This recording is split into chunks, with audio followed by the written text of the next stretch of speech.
All right. I just want to say again, hello, OWASP community. I want to start off with saying a big congratulations to OWASP. 20 years is a huge milestone. I know how much OWASP has changed my life for the better. Like a big congratulations to the OWASP team and the OWASP community. So today I just want to talk a little bit more about how we can change threat modeling. How do we approach it differently in these years? We all talk about security should be everyone's responsibility, and we should definitely do that. But let's redefine what threat modeling is, and let's democratize it. Let's make sure that everyone knows how to do it, and it's everyone's actual responsibility. So what's the agenda for today? The goal is to talk a little bit more about how we can do self-serve threat modeling and why I think it's the future. So we'll cover a little bit about what threat modeling is so that we can be all on the same page. Then we'll talk about a little bit about self-serve threat modeling. And then we'll do a little deep dive into the program that we have set up at my current company and talk about the good and bad things about this sort of program. A little bit about myself. I'm a guy that did software development in my career, like a really long time of it. Then I've always been interested in security. And one day a really smart security guy told me that I should join his team and become a security engineer. I listened to him, I joined, and that was a long time ago.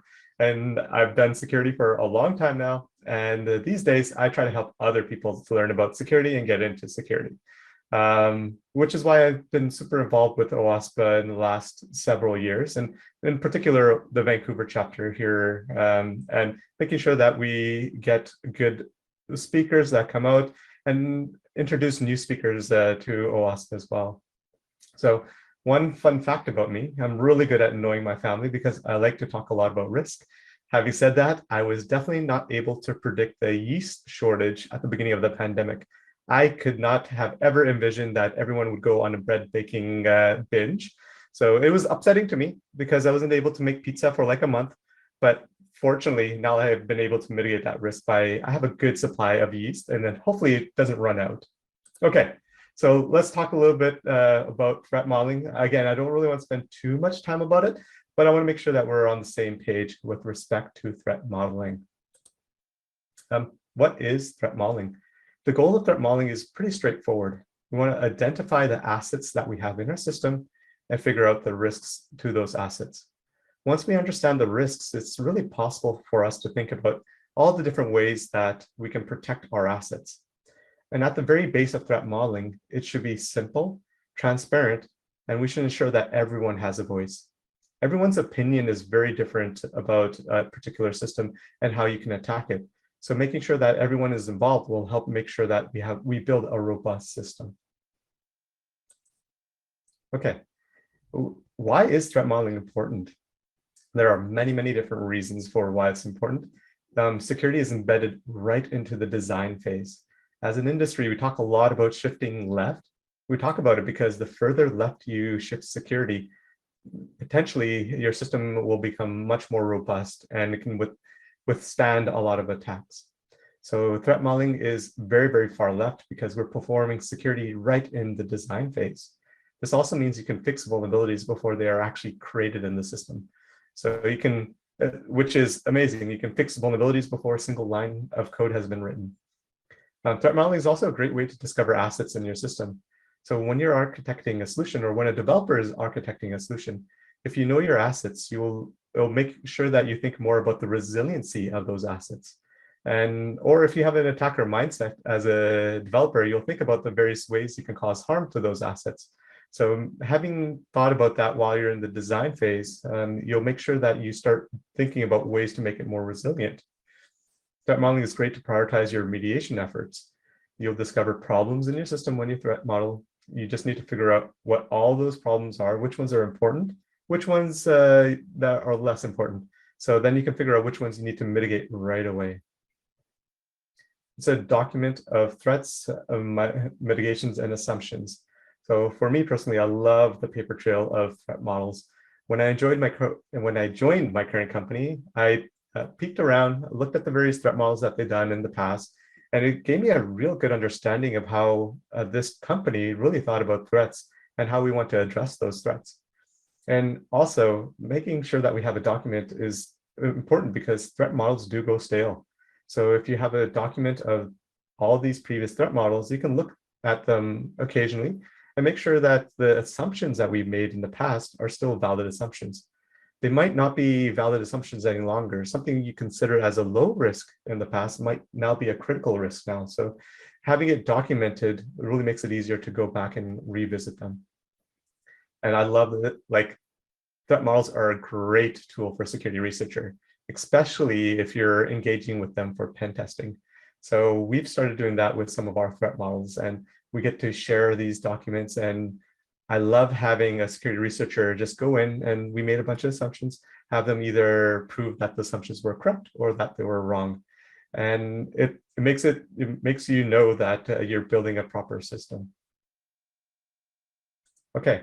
Now that we talked a little bit about what threat modeling is, just to get on the same page, let's redefine it. Threat modeling is ridiculously hard. We should think about ways to make it easier. And I should note, this is one way to empower your developers to do threat modeling, but there are many, many different flavors of doing it as well. So what are some of the problems that we're trying to solve with threat modeling? Threat modeling comes with a ton of its own problems. And there are a few particular problems that we want to solve when we want to redefine our threat modeling program. It's hard to scale. So in many companies, there are very few folks that actually know how to threat model well. And if a company grows and it grows exponentially, the issue can get worse. It can get so worse that you'll hit number 2, whereas developers might get blocked by security. So if you have a SDL, a security development lifecycle, where it requires the development team to threat model every feature, then if you have a larger team, then it makes it really difficult. So if there are only a few folks that can do it well, that means the business only has a few options. So either security kills themselves by doing threat modeling everything themselves, which is unrealistic. Development gets blocked and waits for security whenever they need to do a threat model. Or security will have to pick and choose which things to threat model, which means a lot of new features and systems may not get tested. So usually devs will get blocked and security has to pick and choose what to threat model, which isn't very ideal. And ideally, the application security team should be focusing on the most important tasks. This might include doing certain threat models, but it doesn't make sense for AppSec to spend time threat modeling a tool that has very limited use and it's internal, or it is very hard to find. So what needs to be done in the situation where you have a small team? So AppSec folks should always focus on the things that are the highest impact to the business. And we shouldn't just threat model for the sake of threat modeling. Okay, so what is self-serve threat modeling? In my utopian world, developers are going to do the vast majority of threat models without even security being part of the process. That means that they're going to identify the assets, discover the risks, figure out which risks, prioritize those risks, and figure out which ones they want to remediate. And they will be able to do this end to end. The security team should focus on training the engineers to get better at threat modeling. Security's role should be training and making sure that the engineers are getting better and better and better at threat modeling. Every year, hopefully you can bring in new and improved training that should roll out to make sure that everyone is refreshed and knows how to threat model even better. New employees should get all of the training, and old employees should get the new trainings that are coming out. So there's constant learning. The goal is actually to make a bunch of mini security engineers throughout the organization.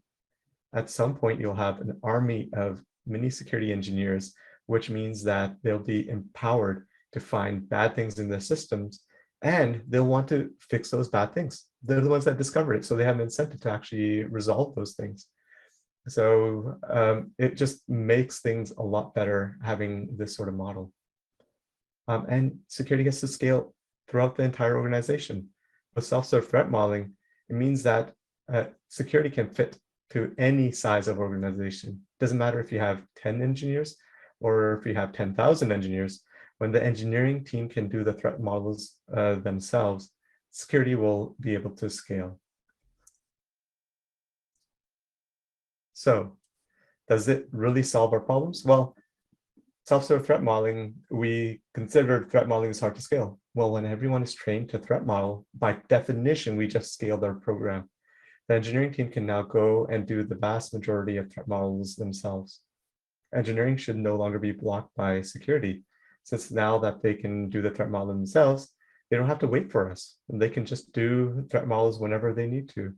And finally, security engineers can be able to focus on the most critical of tasks. It may mean that you focus on just the critical threat models, but it might be that you might be able to focus on other things as well within the organization. So does this mean it's vacation time for us security folks? Well, not just yet. Let's really dive into what self-serve threat modeling actually is not. So self-serve threat modeling doesn't mean that the security team no longer is involved with the threat modeling process.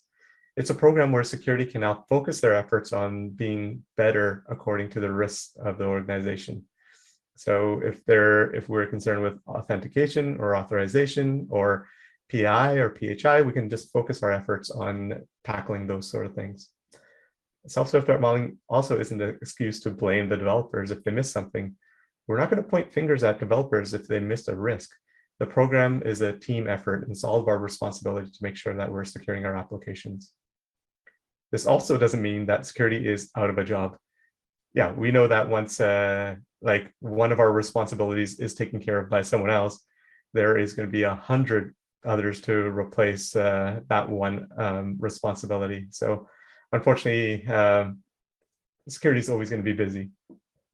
And this doesn't substitute other important things for security. So not like being able to threat model all the things is great, but we still need to make sure that we continue to do other things to make sure that we have a strong security posture. Like security tooling, pen testing, metrics, all that sort of stuff is really important as part of our programs. So how is this program set up? Well, there are 4 different phases as part of this program.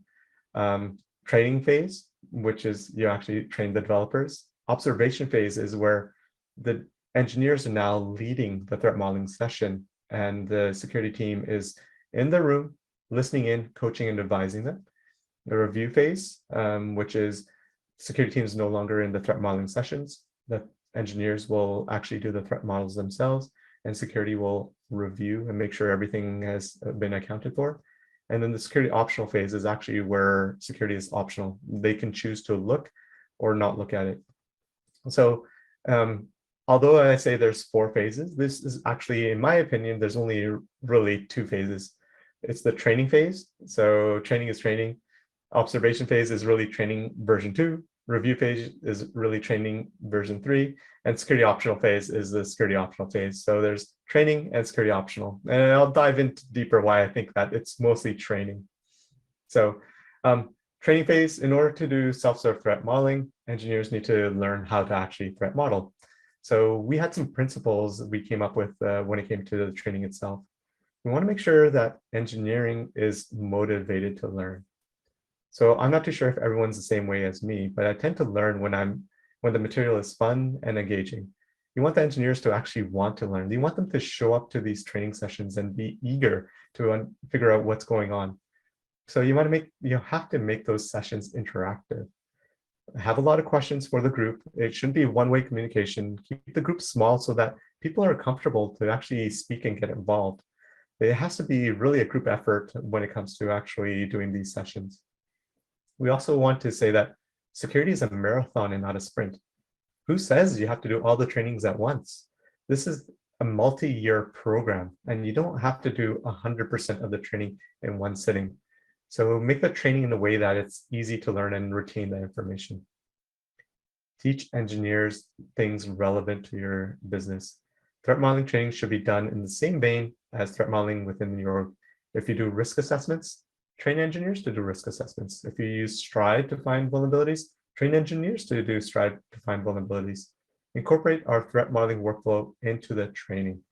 So again, the goal of the training is to teach people how they can retain the most information. So with those principles in mind, we decided to spread training over 3 sessions, because I personally don't want to sit in one course for a day all by myself or with a small group and try understanding all the things that the security team is throwing at me. So every time I went to any security conference for training, I didn't retain too much information. We pay a lot of money for all these trainings, which means that the trainer will provide a ton of information to make sure that you get your money's worth. I had to sit through 8 or 16 hours of training. I'll probably retain 10% of it on a good day. So these are, fortunately, you're going to be training employees of the company. And we were able to structure the training in a fashion that would provide the most benefits. I split up the training into 3 sessions.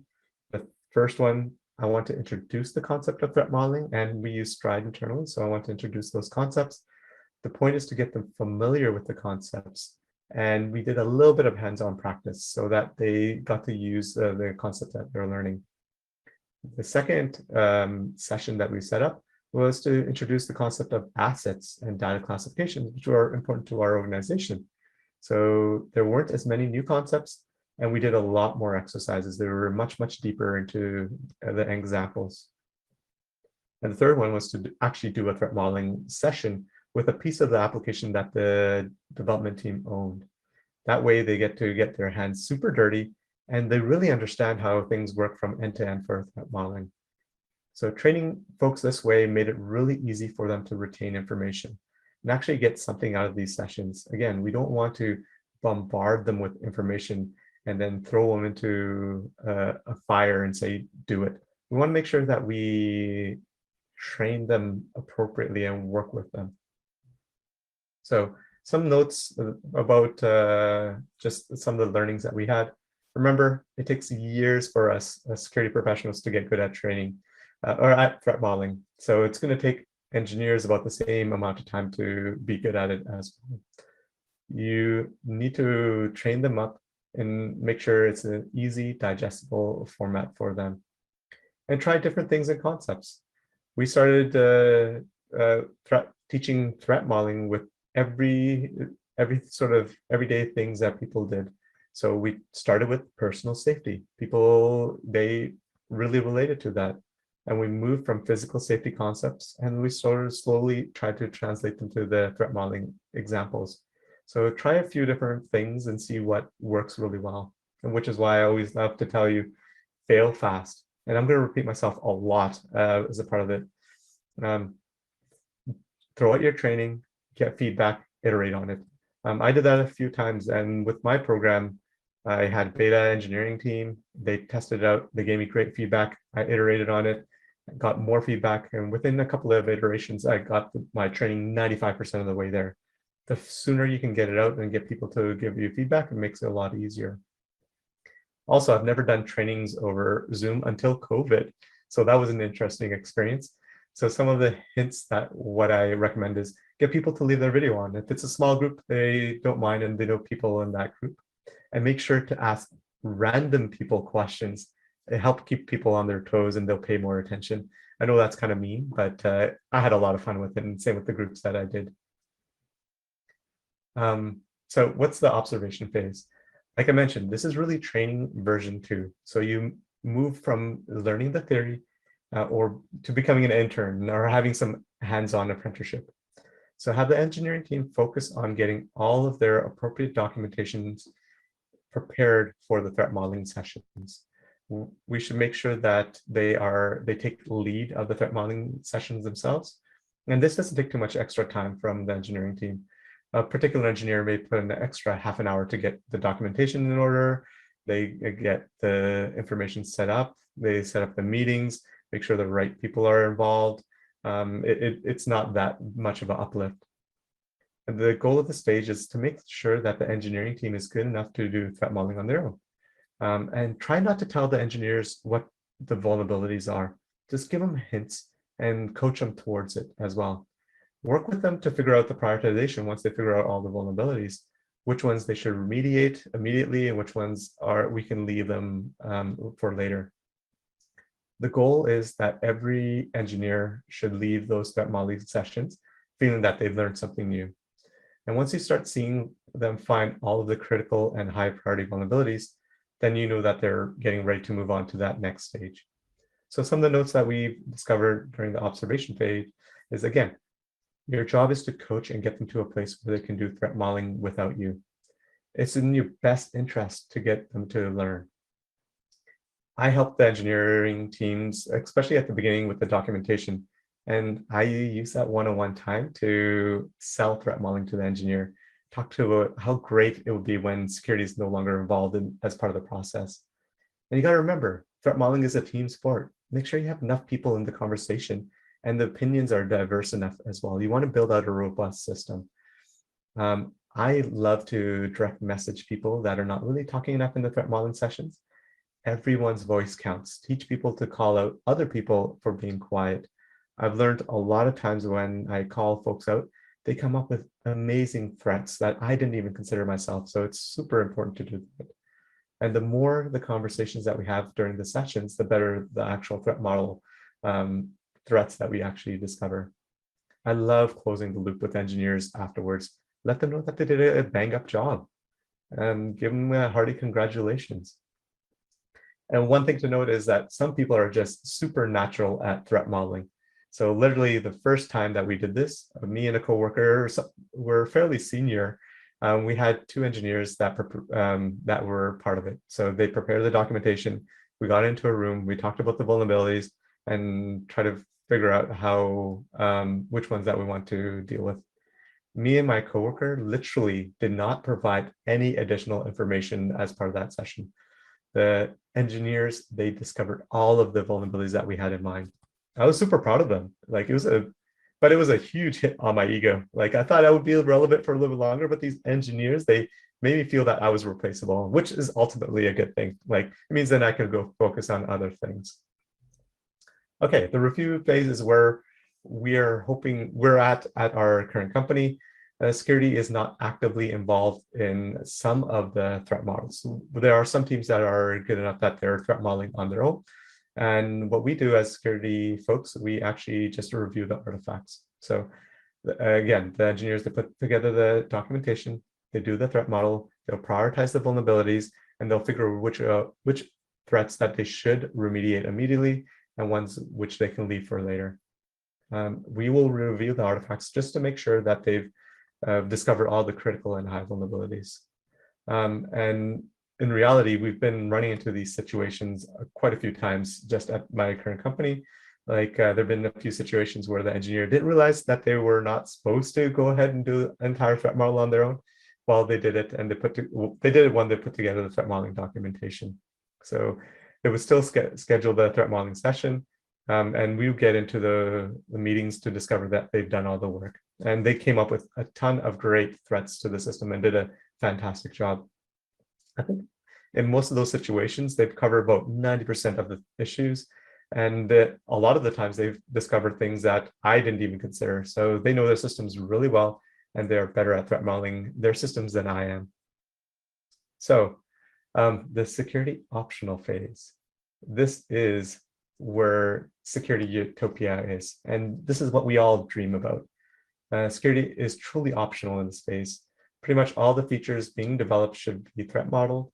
Security should continue to be involved in certain situations. I want to be involved when there's authentication, authorization type of threat models, or PAI, PHI is processed, or anything that touches the internet. So it's really, really critical areas. And for you, you'll discover the things that are important to you and you want to be as part of it. And I do hope over time we start seeing, if we're in this security optional phase, a measurable change in our bug bounty program. And like there'll be fewer and fewer critical and high vulnerabilities that we release. And we have to pay a lot more for those in our bug bounty program to attract the great security researchers. And now you can kick up your feet for reals because it's security optional. Okay, so we talked about the program in itself. Now I want to sort of talk about some of the good things and bad things that we learned about this program at my current company. So I'm a year into this experiment. What have I learned? We've already talked about some of the things. So we are threat modeling a lot more and that we did in the past. The concept of threat modeling is within reach of all developers at my current company. They better understand what needs to be done and what their role is within threat modeling. Reducing that knowledge gap has played a real big part in increasing the frequency of threat modeling. Engineers and threat modeling, like we've discovered, they are so much better than us. They know their system really well. So we come into the threat model, we have to learn their system and understand and try finding all these threats, well, they already know their systems and they know the good and bad parts of it. Now that we taught them how to find vulnerabilities, they're able to use that knowledge and create a much more robust system. Trained engineers are better at finding vulnerabilities in their system compared to a trained security engineer. So please note that engineers, they don't have to be perfect at threat modeling. They don't need to find all of the things. They just need to find all the critical and high vulnerabilities as part of the system. Our security culture has improved leaps and bounds. I don't know if it's because that they're more interested in security or that they understand security more, or they are exposed to what security is really like. It is simply much more interesting to them. So they're reaching out and asking me questions all of the time. I also noted that failing fast is a win. When I started this project on self-serve threat modeling, I had some analysis paralysis, but as soon as I put out the training and iterated on it, it just removed the paralysis. So make sure that you get your feedback quickly from your teams. Okay, what are some of the challenges? Yeah, I don't think I mentioned that self-serve threat modeling isn't just rainbows and chocolate chip cookies. There's a lot of challenges to running this program. So let's talk about the elephant in the room. This is a multi-year program. In our industry, it's a rarity that folks stay on for more than a couple of years. So you need to make sure that whomever is running the program is there for multi-year. Many folks can run this program. This is a very large and key investment from the security team.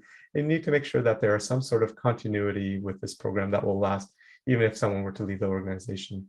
So the investment makes complete sense, but you have to keep that in mind. It's a very, very large program. Training is hard for a bunch of reasons. Have you ever delivered someone else's presentation? So I have in my past, and it's difficult. So what I always recommend is make sure that you train your trainers and give them the autonomy that they need to modify the training to make it their own. So they have that sense of ownership and it's easier for them to deliver it. And my current company, it's easy for us to really scale the program. We only have 150, 200 engineers, but how do you scale this program to a company that has several thousand developers? I personally was able to train about 80% of the engineers at my company, but scaling this program to a lot larger organization, it won't be a trivial task. So it would be very difficult to do instructor-led training, but without that handholding, you might not get the results that you want. So where can you get some additional information? I have a few links up here. Feel free to look at this. This blog has some additional details that I didn't get to into this presentation. It's always a good resource. The whole point of us sharing this information is that I also don't want you to start from scratch. So we have made the training slides all available. Feel free to grab it from our GitHub repo and pull it down. And I've made a self-serve threat modeling email address available as well. So if you have any questions, feel free to hit that up. And I want to emphasize that we are a community. We need to work at this together to make all of our software safer. And we don't need to hide all the things that we're doing. We can share some of the things. And this is something that we really want to share. So big thank you. Again, a big congratulations to OWASP 20th anniversary. If you have questions, I'll be available in the Slack channel, but you can hit me up on Twitter at Ask Jeevan Singh as well. Thank you all.